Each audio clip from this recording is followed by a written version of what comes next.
ಅಮ್ಮ ಅಂಬೇಡ್ಕರ್. ಅದು ಇಲ್ಲಿ ಮಕ್ಕಳಿಗೆ ಅಕ್ಷರಾಭ್ಯಾಸ ಕಾರ್ಯಕ್ರಮನ ಆಯೋಜಿಸಿದ್ರು. ನನ್ನ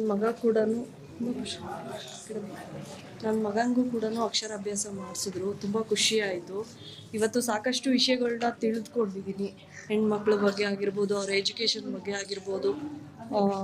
ಇನ್ನು ಮತ್ತು ಇದು ನನಗೂ ಕೂಡ ಒಬ್ಬಳು ಹೆಣ್ಮಗಳಿದ್ದಾಳೆ. ನೆಕ್ಸ್ಟ್ ಅವಳಿಗೆ ಯಾವ ಥರ ಎಜುಕೇಷನ್ ಕೊಡಿಸ್ಬೇಕು, ಯಾವ ಥರ ಅವಳನ್ನ ಸಮಾಜದಲ್ಲಿ ಒಂದು ಒಳ್ಳೆ ಉನ್ನತ ಸ್ಥಾನಕ್ಕೆ ಕಳಿಸ್ಬೇಕು ಅಂತ ಹೇಳ್ಬಿಟ್ಟು ಎಲ್ಲ ಒಂದಷ್ಟು ಇನ್ಫಾರ್ಮೇಷನ್ ಕಲೆಕ್ಟ್ ಮಾಡ್ಕೊಂಡಿದ್ದೀನಿ. ತುಂಬ ಖುಷಿ ಆಯಿತು ಇವತ್ತಿನ ಪ್ರೋಗ್ರಾಮ್ ಅಟೆಂಡ್ ಮಾಡಿದ್ದು. Thank you so much. 194ನೆಯ ಸಾವಿತ್ರಿಬಾಯಿ ಫುಲೆ ಅವರ ಜನ್ಮದಿನದ ಶುಭಾಶಯಗಳು. ಇವತ್ತು ಪುರುಷೋತ್ತಮ ಅವರ ಅಧ್ಯಕ್ಷತೆಯಲ್ಲಿ ಆನೇಕಲ್ ಕೋರ್ಟಲ್ಲಿ ವಕೀಲರೆಲ್ಲ ಸೇರಿ ಇವತ್ತು ಸಾವಿತ್ರಿಬಾಯಿ ಫುಲೆ ಅವರ ಜಯಂತಿ ಮಾಡಿದ್ದು. ಇವತ್ತು ಕಾರ್ಯಕ್ರಮ ತುಂಬ ಅದ್ಭುತವಾಗಿ ಕಂಡುಬಂತು. ಯಾಕಂದರೆ ಹಲವಾರು ಬಾರಿ ನಾವು ದೊಡ್ಡ ದೊಡ್ಡ ಕಾರ್ಯಕ್ರಮಗಳನ್ನ ಅಟೆಂಡ್ ಮಾಡಿದ್ವಿ. ವರ್ಷ ನಾನು ಇತ್ತೀಚೆಗೆ ಉತ್ತರ ಕರ್ನಾಟಕದಲ್ಲಿ ಗುಲ್ಬರ್ಗದಲ್ಲಿ ಭೀಮಪುತ್ರ ಬ್ರಿಗೇಡಿಂದ ಕಾರ್ಯಕ್ರಮ ನನಗೆ ರೆಗ್ಯುಲರ್ ಆಗಿ ಕರೀತಾರೆ. ನಾನು ಯಾವತ್ತೂ ಉತ್ತರ ಕರ್ನಾಟಕ ಹೋಗ್ತಿದ್ದೆ. ಇವತ್ತು ಪುರುಷೋತ್ತಮ ಅವರು ಇಲ್ಲಿ ಬರಬೇಕು ಅಂತ ಹೇಳಿ ಕರೆದಾಗ ನನಗೆ ಖುಷಿ ಆಯಿತು ಈ ಕಾರ್ಯಕ್ರಮ ಬರಬೇಕು ಅಂತೇಳಿ. ಇದು ಸಾವಿತ್ರಿಬಾಯಿ ಫುಲೆ ಅವರ ಮತ್ತು ಜ್ಯೋತಿಬಾಯಿ ಫುಲೆ ದಂಪತಿಗಳ ಜೀವನದ ಚರಿತ್ರೆಗಳನ್ನ ಕೆಲವರಿಗೆ ಇಲ್ಲಿ ಮಕ್ಕಳಿಗೆ ಮತ್ತು ಇಲ್ಲಿ ಹೆಣ್ಣುಮಕ್ಕಳಿಗೆ ತಿಳಿಸುವಂಥ ಕಾರ್ಯಕ್ರಮ ಇವತ್ತು ಇಲ್ಲಿ ಆಯಿತು. ಈಗ ಸುಮಾರು ಸ್ಕೂಲಿಂದ ಟೀಚರ್ಸ್ ಅವರೆಲ್ಲ ಬಂದಿರೋ ಮಕ್ಕಳಿಗೆ, ಆ ಟೀಚರ್ಸ್ಗೆ ನನ್ನ ಕಡೆಯಿಂದ ಆದಂಥ ಸ್ವಲ್ಪ ಗೈಡೆನ್ಸ್ಗೂ ನಾವು ನಮ್ಮ ಬೇಟರಾಜ್ ಅವರು ನಮ್ಮ ಸ್ನೇಹಿತರು ಇಬ್ಬರು ಸೇರಿ ಸ್ವಲ್ಪ ಗೈಡೆನ್ಸ್ ತಪ್ಪಿದ್ವಿ. ಯಾಕಂದರೆ ಬಾಬಾ ಸಾಹೇಬರ ಸಿದ್ಧಾಂತವನ್ನು ಹಾಗೆ ಜ್ಯೋತಿಬಾಯಿ ಫುಲೆ ಮತ್ತು ಸಾವಿತ್ರಿಬಾಯಿ ಫುಲೆ ಅವರ ಇಬ್ಬರು ಗಂಡ ಹೆಂಡತಿಯವರು ಅವರು ಏನು ಅವ್ರು ಶಿಕ್ಷಣ ಪಡಿಬೇಕಾದ್ರೆ ಅವ್ರು ಏನೆಲ್ಲ ಕಷ್ಟ ಹೊಂದಿದ್ರು, ಏನೆಲ್ಲ ಮಾಡಿದ್ರು. ಹೆಣ್ಣುಮಕ್ಕಳಿಗೆ ಇವತ್ತು ಪ್ರತಿಯೊಬ್ಬರು ಹೆಣ್ಣುಮಕ್ಕಳಿಗೂ ಶಿಕ್ಷಣ ಪಡಿತಿರೋ ಕಾರಣ ಮೊದಲ ಶಿಕ್ಷಕಿ ಅದು ಸಾವಿತ್ರಿಬಾಯಿ ಫುಲೆ ಅವರು ಅಂತೇಳಿ ಇವರಿಗೆ ತಿಳಿಸಬೇಕಾಗಿತ್ತು. ಅವ್ರಿಗೆ ತಿಳಿಸಿದ್ವಿ. ಮತ್ತು ಯಾವ ರೀತಿ ಅವ್ರ ಶೋಷಣೆ ಒಳಗೊಳ್ಳೋದಿತ್ತು ಮತ್ತು ಯಾವಾಗ ಅವರ ದಂಪತಿಗಳ ಜೀವನದಲ್ಲಿ ಅವರ ಪೇರೆಂಟ್ಸ್ ಆಗಿರ್ಬೋದು ಅವ್ರಿಗೆ ಎಜುಕೇಷನ್ ಮಾಡೋಕ್ಕೆ ಹೇಳ್ಕೊಡ್ಬಾರ್ದು ಅಂತ ಹೇಳಿದಾಗ ಅವ್ರಿಗೆಲ್ಲ ಬಿಟ್ಟು ರೂಮಲ್ಲಿ 4 ಗೋಡೆ ಮಧ್ಯೆ ಹಾಕ್ಕೊಂಡು ಅವರಿಗೆ ಎಜುಕೇಷನ್ ಕೊಟ್ಟಾಗ ಅವರು ಅದನ್ನು ಇಂಟ್ರೆಸ್ಟ್ ತಗೊಂಡು ಅವ್ರನ್ನ ಕಲಿತು ಮೊದಲ ಶಿಕ್ಷಕಿ ಆಗಿದ್ದಂಥ ಸಾವಿತ್ರಿಬಾಯಿ ಫುಲೆ ಅವರಿಗೆ ಮತ್ತೊಮ್ಮೆ ಮಗದೊಮ್ಮೆ ಹುಟ್ಟುಹಬ್ಬದ ಶುಭಾಶಯ ಹೇಳ್ತಾ ಇಲ್ಲಿ ಬಂದು ಎಲ್ಲ ಜನಗಳಿಗೆ ಮಕ್ಕಳಿಗೆ ಸಾವಿತ್ರಿಬಾಯಿ ಫುಲೆನ ಅರಿವು ಮೂಡಿಸೋದಕ್ಕೆ ಇವತ್ತು ತುಂಬ ಖುಷಿ ಆಗ್ತದೆ. ಈ ಕಾರ್ಯಕ್ರಮಕ್ಕೆ ಕರೆದಂಥ ಪುರುಷೋತ್ತಮರಿಗೆ ಧನ್ಯವಾದ ಹೇಳ್ತೀನಿ. ಜೈ ಭೀಮ್. ಏನು ಈ ದಿನ ಆನೇಕಲ್ ತಾಲೂಕಿನ ನಮ್ಮ ವಕೀಲರಾದಂಥ ಪುರುಷೋತ್ತಮ್ ಮತ್ತು ಅನುರಾಧ ಮೇಡಮ್ ಇವರ ಸಂವಿಧಾನ ರಕ್ಷಣಾ ವೇದಿಕೆ ಮತ್ತು ಬಹುಜನ ಭಾಗ್ಯ ವಿಧಾತ ವೇದಿಕೆ ಮತ್ತು ಭಾರತೀಯ ಭೀಮಸೇನೆ ಸಂಘಟನೆಗಳ ಸಹಭಾಗಿತ್ವದಲ್ಲಿ ಇವತ್ತು ಸಾವಿತ್ರಿಬಾಯಿ ಫುಲೆರವರ ಒಂದು ಹುಟ್ಟುಹಬ್ಬದ ಅಂಗವಾಗಿ ಒಂದು ಕಾರ್ಯಕ್ರಮವನ್ನು ಆಯೋಜನೆ ಮಾಡಿದ್ವಿ. ಇವತ್ತು ಅರ್ಥಗರ್ಭಿತವಾಗಿ ಒಂದು ಕಾರ್ಯಕ್ರಮವನ್ನು ಆಯೋಜನೆ ಮಾಡಿದರು. ಏನಿವತ್ತು ಮಕ್ಕಳಿಗೆ ಇವತ್ತು ಅಕ್ಷರ ಅಭ್ಯಾಸ ಮಾಡುವಂಥ ಒಂದು ಕಾರ್ಯಪ್ರವೃತ್ತಿಯನ್ನು ಇವತ್ತು ಇಲ್ಲಿ ಪ್ರಾರಂಭ ಮಾಡಿದ್ರು. ಯಾಕೆಂದರೆ ಇವತ್ತು ನಿಜವಾದ ಭಾರತ ದೇಶದ ನಿಜವಾದ ಅಕ್ಷರದವ್ವ ಯಾರು ಅಂದರೆ ಅದು ಸಾವಿತ್ರಿಬಾಯಿ ಫುಲೆ.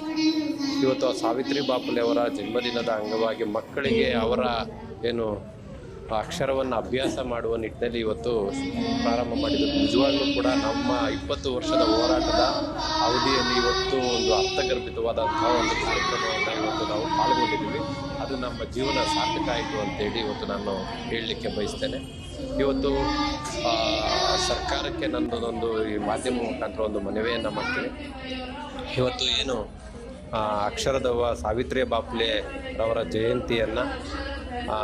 ಜಯಂತಿಯ ದಿನದಂದು ಪ್ರತಿ ಸರ್ಕಾರಿ ಶಾಲೆಗಳಲ್ಲೂ ಕೂಡ ಅವರ ಜಯಂತಿಯನ್ನು ಆಚರಣೆ ಮಾಡುವ ನಿಟ್ಟಿನಲ್ಲಿ ಒಂದು ಆದೇಶವನ್ನು ಹೊರಡಿಸಬೇಕು ಅಂತೇಳಿ ಮಾನ್ಯ ಸಿದ್ದರಾಮಯ್ಯ ಅವರ ಸರ್ಕಾರಕ್ಕೆ ನಾನು ಮನವಿಯನ್ನು ಮಾಡ್ತಾಯಿದ್ದೀನಿ.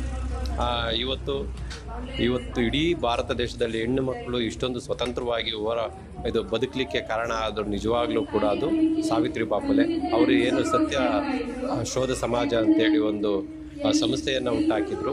ಇವತ್ತು ಇಡೀ ರಾಜ್ಯ ಮತ್ತು ದೇಶದಲ್ಲಿ ಕೂಡ ನಾವು ಸತ್ಯ ಶೋಧನೆ ಸಮಾಜವನ್ನು ಮತ್ತೆ ಸೃಷ್ಟಿ ಮಾಡುವಂಥ ನಿಟ್ಟು ಇವತ್ತು ಅನಿವಾರ್ಯ ಆಗಿದೆ. ಇವತ್ತು ಸಮಾನ ಮನಸ್ಕರ ರೀತಿಯಲ್ಲಿ ಒಂದು ಕೆಲಸ ಮಾಡಬೇಕು. ಹಾಗಾಗಿ ಇನ್ನು ಮುಂದೆ ನಾವು ಏನು ಸಂವಿಧಾನ ರಕ್ಷಣಾ ವೇದಿಕೆ, ಭಾರತೀಯ ಭೀಮಸೇನೆ ಮತ್ತು ಬಹುಜನ ಭಾಗ್ಯ ವಿಧಾತ ವೇದಿಕೆ ಇವತ್ತು ಏನು ನಿರಂತರವಾಗಿ ಇದೇ ರೀತಿಯಾಗಿ ಜನಸಾಮಾನ್ಯರಿಗೆ ಬಾಬಾ ಸಾಹೇಬರ ಸಿದ್ಧಾಂತ, ಈ ದೇಶದ ರಕ್ಷಣೆ ಮತ್ತು ಹೆಣ್ಣು ಮಕ್ಕಳ ರಕ್ಷಣೆ ಯಾವ ರೀತಿ ಮಾಡಬೇಕು ಅಂತೇಳಿ ಈ ಮುಂದಿನ ದಿನಗಳಲ್ಲಿ ನಾವೆಲ್ಲರೂ ಕೂಡ ಜೊತೆಯಾಗಿ ಆ ಕೆಲಸವನ್ನು ನಿರ್ವಹಿಸೋ ನಿಟ್ಟಿನಲ್ಲಿ ಇನ್ನು ಮುಂದೆ ನಾವು ಕೆಲಸ ಮಾಡ್ತೀವಿ ಅಂತ ಹೇಳಿ ನಾನು ಹೇಳಲಿಕ್ಕೆ ಬಯಸ್ತೇನೆ. ಜೈ ಪ್ರಬುದ್ಧ ಭಾರತ. ಎಲ್ಲರಿಗೂ ದಿನಾಚರಣೆಯ ಶುಭಾಶಯಗಳು. ಒಂದು ಅಕ್ಷರಾಭ್ಯಾಸ ಮಾಡಿಸಿದ್ದೀವಿ, ಅದು ಆ ಮಕ್ಕಳಿಗೆಲ್ಲರಿಗೂ ಫಸ್ಟ್ ನಾನು ಶುಭ ಕೊಡ್ತೀನಿ. ನಮ್ಮಲ್ಲಿ ಏನಾಗುತ್ತೆ, ಶೃಂಗೇರಿ ಬೇರೆ ಕಡೆ ಎಲ್ಲ ಹೋಗಿ ಅಕ್ಷರಾಭ್ಯಾಸ ಮಾಡ್ತಾರೆ. ಅದ್ರ ಬದಲು ನಾವೇನು ಮಾಡೋಣ, ಈ ವರ್ಷದಿಂದ ಆದ್ರೂ ನಾವು ಸಾವಿತ್ರಿ ಬಾಪುಲೆ ಹುಟ್ಟಿದಿಂದ ಅವತ್ತೇ ನಾವು ಅಕ್ಷರಾಭ್ಯಾಸ ಮಾಡಿಸೋಣ. ನಾವು ಮಾಡಿದ್ವಿ ಅಂತ ಬೇರೆಯವರು ಅದನ್ನು ಕಾಪಿ ಮಾಡಲಿ, ಇದನ್ನಾದ್ರೂ ಕಾಪಿ ಮಾಡಲಿ ಅಂತ ಕಾರಣಕ್ಕಾಗಿ ನಾವು ಇವತ್ತು ಮಾಡಿಸಿದ್ವಿ. ಇದರಿಂದ ನಮ್ಮ ಮಕ್ಕಳಿಗೆ ಎಲ್ಲರಿಗೂ ಸಾವಿತ್ರಿ ಬಾಪುಲೆ ಬಗ್ಗೆ ಗೊತ್ತಾಗುತ್ತೆ. ಮತ್ತು ಎಲ್ಲರಿಗೂ ಇದು ಸಾವಿತ್ರಿ ಬಾಪುಲೆ ಚರಿತ್ರೆಯನ್ನು ನೆಕ್ಸ್ಟ್ ಮುಂದಿನ ದಿನಗಳಲ್ಲಿ ಸಿಲೆಬಸ್ಸಲ್ಲೂ ತರಲಿ. ಅದರಿಂದ ಬೇರೆ ಮಾಡೋದ್ರಿಂದ ಇದು ಸಿಲೆಬಸ್ಸಲ್ಲಿ ತಂದರೆ ಮಕ್ಕಳಿಗೆ ಸಾವಿತ್ರಿ ಬಾಪುಲೆ ಅವ್ರು ಏನಿದೆ ಅವ್ರ ಚರಿತ್ರೆ ಬಗ್ಗೆ ತಿಳ್ಕೊತಾರೆ. ಸಾವಿತ್ರಿ ಬಾಪುಲೆ ಅವರು ಏನು ಹೆಣ್ಮಕ್ಳಿಗಾಗಿ ಮೊದಲು ಶಿಕ್ಷಣ ಕೊಟ್ಟಿದ್ದು ಅಂತ ತುಂಬ ಜನ ಗೊತ್ತಿಲ್ಲ. ಅದನ್ನು ಯಾರೂ ಪ್ರಸ್ತಾಪನೂ ಮಾಡಲ್ಲ. ಈ ಮುಖಾಂತರ ಆದರೂ ಮಕ್ಕಳಿಗೆ ಗೊತ್ತಾಗಲಿ ಅಂತ ನಾವೊಂದು ಪ್ರಯತ್ನ ಪಟ್ಟಿದ್ದೀವಿ. ಆ ಪ್ರಯತ್ನದಿಂದ ತುಂಬ ಜನ ಮಕ್ಕಳಿಗೆ ಇವತ್ತು ಯಾರು ಸಾವಿತ್ರಿ ಬಾಪುಲೆ ಯಾರು ಅಂತ ಗೂಗಲಲ್ಲಿ ಸರ್ಚ್ ಮಾಡೋವರೆಗೂ ಹೋಗಿದ್ದಾರೆ. ಇಲ್ಲಿಂದ ಬಂದಿರೋರೇ ಕುತ್ಕೊಂಡು ಹಿಂದೆ ಸರ್ಚ್ ಮಾಡ್ತಾಯಿದ್ರು. ಅದು ನನಗೆ ತುಂಬ ಖುಷಿ ಕೊಟ್ಟಿದೆ. ಹಾಗಾಗಿ ಮುಂದಿನ ದಿನಗಳಲ್ಲಿ ಸಾವಿತ್ರಿ ಬಾಪುಲೆ ಅವರ ಬಗ್ಗೆ ಇನ್ನೂ ಹೆಚ್ಚಿನ ಜನಕ್ಕೆ ಅರಿವು ಮುಟ್ಲಿ, ಯಾರು ಅಕ್ಷರ ಮಾತೆ ಅಂತ ಹೇಳ್ಬಿಟ್ಟು ಅದು ನಾನು ಈ ಮೂಲಕ ತಿಳಿಸ್ಕೊಡ್ತೀನಿ.